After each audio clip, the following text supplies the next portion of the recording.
मेरा नाम माया है और मेरी सबसे प्यारी दोस्त है नूर।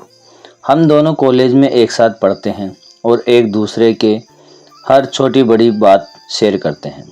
नूर ने मुझे बताया था कि उनके परिवार में परंपराएं बहुत खास हैं और उनके यहाँ शादियों का उत्सव किसी त्योहार से कम नहीं होता। मेरी चाल, मेरी मुस्कान और मेरा आत्मविश्वास कॉलेज में सबका ध्यान खींचता था।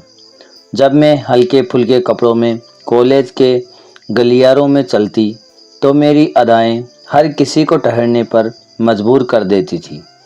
मेरी हंसी और बिंदास अंदाज से लोग मेरी तारीफ किया बिना नहीं रह पाते थे। नूर के बड़े भाई की शादी थी और उसने मुझे अपने साथ अपने गांव चलने को मनाया।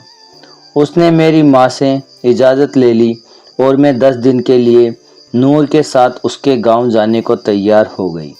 हमने एक लंबा सफ़र तय किया। करीब 8 घंटे की बस यात्रा के बाद जब हम नूर के गांव पहुंचे तो वहां का माहौल मुझे किसी सपने जैसा लगा।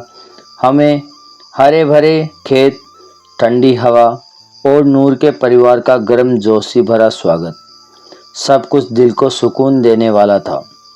नर का परिवार, नूर थोड़ा रूढ़िवादी था, लेकिन उनका मेहमान नवाजी का अंदाज लाजवाब था।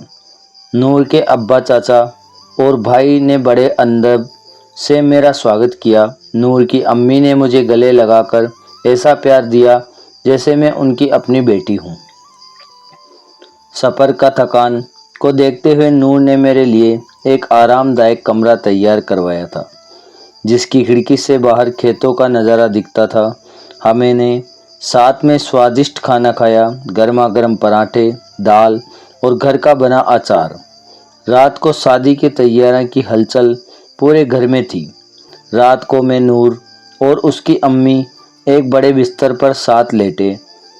कमरे में हल्की सी लालटेन की रोशनी थी जो माहौल को और भी रहस्यमय बना रही थी। मैं थकान की वजह से जल्दी सो गई, लेकिन आधी रात को मेरी नींद अचानक खुल गई। नए माहौल और शादी की हलचल की वजह से शायद नींद हल्की थी। मैंने देखा कि नूर की अम्मी और अब्बा धीमी आवाज़ में बात कर रहे थे। उनकी बातों में एक गहरा प्यार और आपसी समझ छलक रही थी। अब्बा ने हंसते हुए कहा, बेगम, तुम आज भी उतनी ही खूबसूरत लगती हो जितनी पहली मुलाकात में लगी थी। अम्मी ने शर्माते हुए जवाब दिया, बस करो सरताज, अब तो उम्र हो चली है। उनकी हंसी और प्यार भरी नोक-झोंक मेरे दिल को छू गई। मैं चुपके से उनकी बातें सुन रही थी।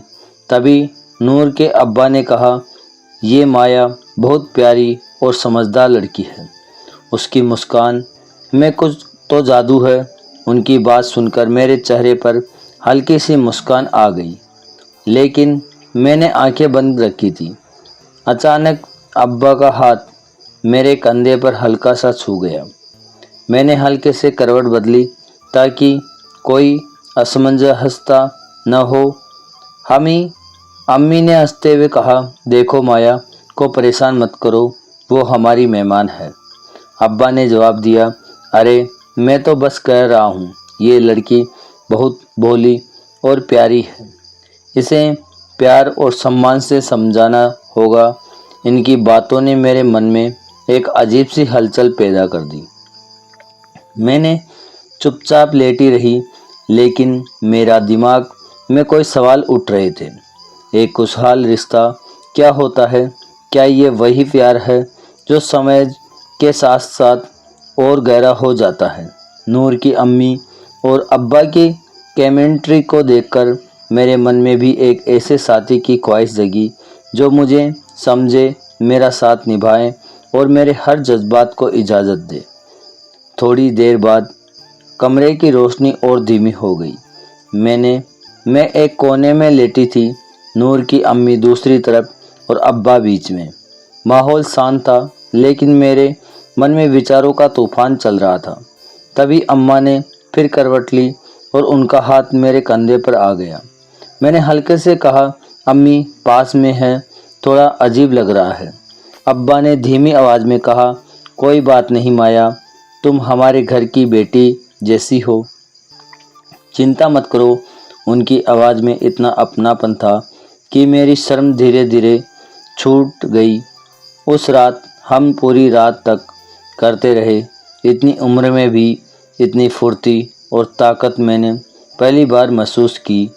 मुझे भी बहुत अच्छा लगा और मैंने सोचा नूर के माता पिता का प्यार, उनकी आपसी समझ और मेरे लिए उनका सम्मान सब कुछ मेरे दिल को छू गया।